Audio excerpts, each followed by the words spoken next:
la prière. Nous sommes en train de parler sur la prière et nous savons que la prière est au cœur de notre relation avec Dieu. Comme la foi, comme bien d'autres choses que nous demandons. Mais parmi les choses que Dieu nous demande de faire continuellement figure la prière. Est-ce qu'on peut acclamer le Seigneur? Et donc, c'est important qu'en tant qu'enfants de Dieu, que nous puissions vraiment être des hommes et des femmes de prière. Des hommes et des femmes de prière. Sans la prière, ça sera difficile pour ta vie. Nous l'avons dit hier que la prière est un dialogue avec Dieu. La prière, c'est parler avec Dieu. Et dans toute la Bible, tous ceux qui ont marché avec Dieu parlaient avec lui. Les Noé, les Abraham, les Moïse, de temps en temps, presque à chaque instant, ils parlaient avec Dieu. Nous prions que Dieu élit ta langue afin que tu parles avec lui au nom de Jésus. Alléluia. Amen. Hier, nous avons vu l'un des chefs de la synagogue. Il s'appelait Jairus. Chers frères et sœurs, Jairus avait un problème. Non pas pour elle-même, pour lui-même, mais sa fille était dans une détresse. Et Jairus s'est approché de Jésus. Et il a prié le Seigneur. Nous aussi, nous voulons voir la délivrance de nos familles, la libération des âmes. Il faut que nous allions vers Jésus et que nous puissions prier le Seigneur. Il a dit, ma fille est à l'extrémité. Viens, impose-lui les mains afin qu'elle soit sauvée et qu'elle vive. Est-ce qu'on peut acclamer le Seigneur? Nous croyons que la main du Seigneur est puissante. Donc par la prière, nous mettons en action la main de Dieu. Et nous prions que dans ces jours qui restent pour terminer cette année, que la main puissante de l'Éternel puisse intervenir en ta faveur. Que la main de Dieu agisse en ta faveur. Que la main du Seigneur t'apporte la délivrance. Par ce jour-là, la fille de Jairus était sauvée, elle était guérie. Alléluia. Amen. Et au départ, quand Jésus arrive là-bas, je pense qu'il y avait des joueurs de flûte. Ils prenaient Jésus ils étaient en train de se moquer du Seigneur. Mais quand le Seigneur est arrivé là, il a dit qu'elle est tort. Alléluia. Jésus est le Tout-Puissant. Là où l'intelligence des hommes s'arrête, là où tu n'arrives plus, j'aimerais te rappeler ce soir, si tu viens auprès de Jésus, il va t'accorder la solution. Donne ton cœur tout entier à lui. Avec lui, ça marchera toujours. Avec lui, tu vas t'en sortir. Les gens peuvent se moquer de toi. Les gens peuvent te rejeter. Reste attaché à Jésus-Christ et tu auras la délivrance. Reçois ta délivrance ce soir au nom de Jésus. Sois libéré au nom de Jésus. Cette fille de Jairus, elle a reçu le salut, la délivrance. Elle a reçu aussi la vie. Donc il y a deux choses. Soit la personne est liée, bloquée, soit sa personne est morte spirituellement. Et nous avons dit que quand ça ne marche pas dans la vie, ça dit que c'est une mort. Ce sont les ténèbres qui ont couvert. Voilà pourquoi tout ce qu'on voit, les souffrances, tout ce qui ne marche pas dans la vie, ça veut dire qu'il y a quelque chose de spirituel. L'ennemi est en train de travailler. Ne reste pas dans le sommet spirituel. Reçois le réveil spirituel au nom de Jésus. Que dans ta maison, la puissance de la prière entre. Lorsque la prière entre dans ta maison, dans ta chambre, reçois la force de prière ce soir au nom de Jésus. Chers frères et sœurs, ne laisse le temps à l'ennemi. Ne laisse le temps à l'ennemi. Sois dans la prière et ça marchera. Et nous déclarons ce soir que tout ce qui t'attaque, tout ce qui s'élève contre toi, tombe au nom de Jésus. Chers frères et sœurs, nous voyons donc que Jairus, ce jour-là, sa fille est livrée et guérie. Et ce soir, nous continuons toujours avec la prière. Et nous voyons donc les gens qui vont élever la voix pour prier le Seigneur. Pourquoi? Parce que parmi les apôtres, il y avait un qui avait quitté. Il s'appelait Judas. Il était le fils de la perdition. Alors quand le temps était arrivé, il est allé à son lieu. Dans ce monde, il y a des gens qui sont destinés pour le ciel. Mais il y a des gens qui sont destinés pour l'enfer. Comme c'est le mystère de Dieu, nous devons nous attacher au Seigneur. Chers frères et sœurs, l'enfer n'a pas été créé pour les hommes. C'était question pour les démons. Mais si les hommes fassent ou suivent ce que font les démons, les hommes vont se retrouver en enfer. Mais ce n'est pas la volonté de Dieu pour toi pour que tu ailles en enfer. Voilà pourquoi tu dois t'attacher à la prière, attaché au Seigneur. Tous les jours de ta vie, prie le Seigneur qui te conduit, qui te dirige, qui te donne d'être dans la voie droite. Et Judas était mort. Sur les 12 disciples qui étaient là, il manquait donc un. Il fallait donc choisir un qui devait remplacer donc Judas pour conserver le même nombre que le Seigneur avait laissé. Mais qu'est-ce qu'ils ont fait? Pour faire ce choix-là, ils n'ont pas pensé à eux-mêmes. Ils n'ont pas raisonné par rapport à leur connaissance humaine. Ils n'ont pas raisonné par rapport à leur temps dans le ministère. Ils n'ont pas raisonné parce qu'ils ont déjà fait des miracles. Ils sont allés en prière. Chers frères et sœurs, et c'est cette prière que nous voyons. Donc Actes chapitre 1 verset 23 à 24.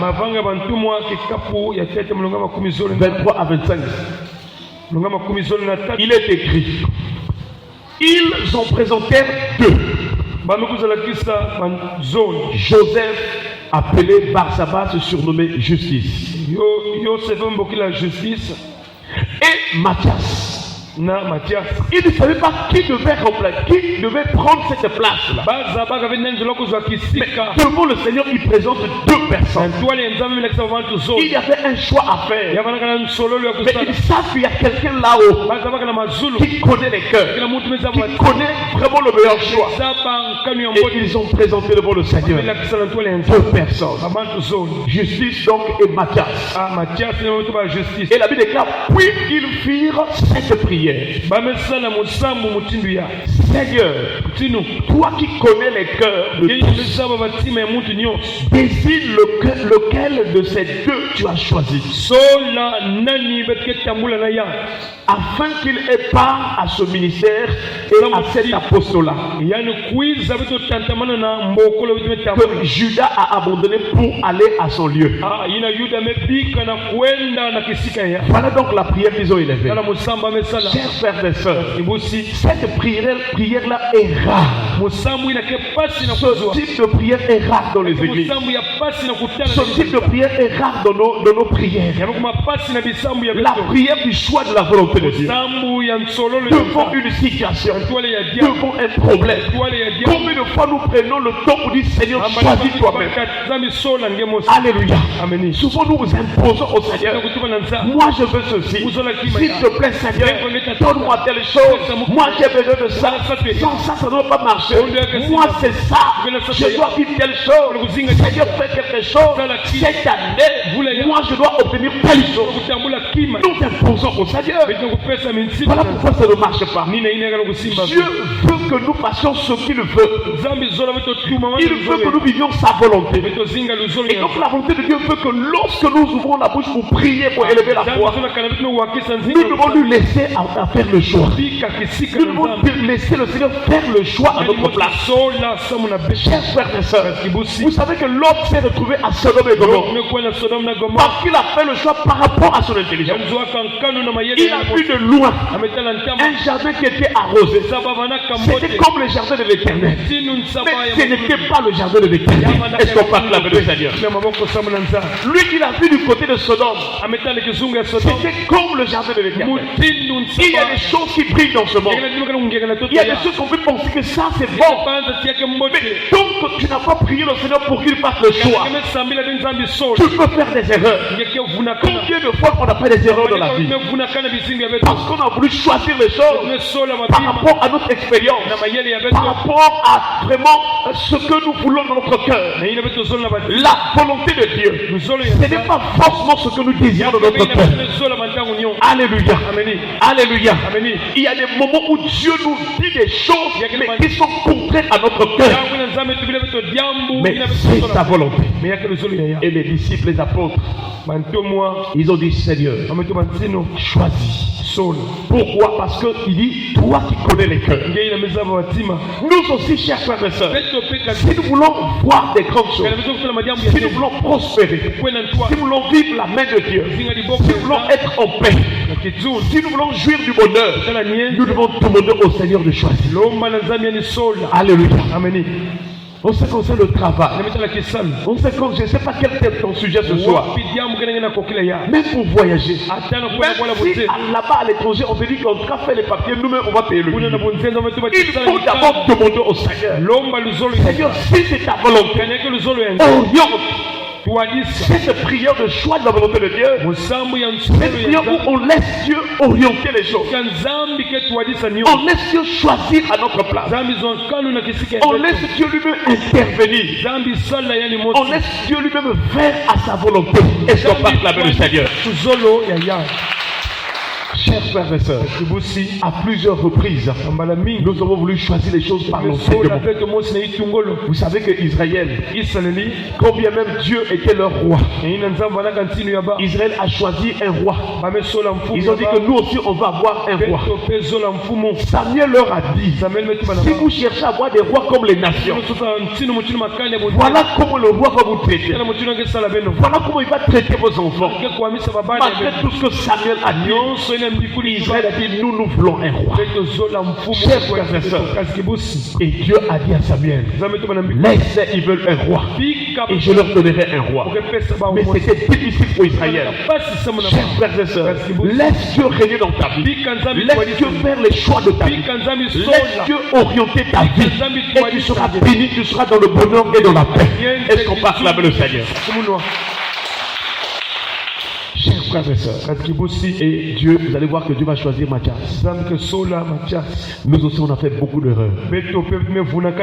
Beaucoup de prières nous avons orienté vers le Seigneur. Mais dans ces prières-là, Dieu n'avait pas sa place. Dieu n'avait pas le temps de choisir. Nous nous sommes imposés. Ah, moi Seigneur, il faut que tu fasses comme moi je veux. Chers frères et sœurs, ce n'est pas ainsi qu'on peut avoir le bonheur. Et il nous serait difficile d'avoir la paix si nous cherchons les choses sans qu'elles soient dans la volonté de Dieu. Mais il y a des gens qui ont prié en cherchant la volonté de Dieu. Chers frères et sœurs, dans la majorité des guérisons, des délivrances, il y avait la volonté de Dieu. Nous connaissons l'histoire du lépreux. Il a dit, Seigneur, si tu le veux, tu peux me rendre pur. Pourtant la guérison est très importante pour sa vie. Mais même pour sa guérison à lui, il supplie le Seigneur. Il dit, Seigneur, si tu le veux. Donc il y a des choses parfois qui nous arrivent, ou bien que nous vivons. Nous devons toujours laisser Dieu intervenir à sa volonté. Il y a des situations que tu peux traverser momentanément parce que Dieu veut t'épargner à quelque chose. Il veut t'épargner à une détresse. Il veut t'épargner à un choc. Il veut t'épargner vraiment à peut-être à la mortalité. Il y a des situations qui te disent, mais pourquoi Dieu permet cela? Moi là je souffre vraiment. Seigneur, pourquoi? Chers frères et sœurs, il y a des choses que Dieu permet momentanément pour nous épargner, afin qu'après qu'il te relève. Est-ce qu'on parle avec le Seigneur? La prière de choix de la volonté de Dieu. Nous prions ce soir que Dieu nous aide. Avoir ce cœur-là, avoir cette patience. Parce que ce qui nous fait cela, c'est l'impatience.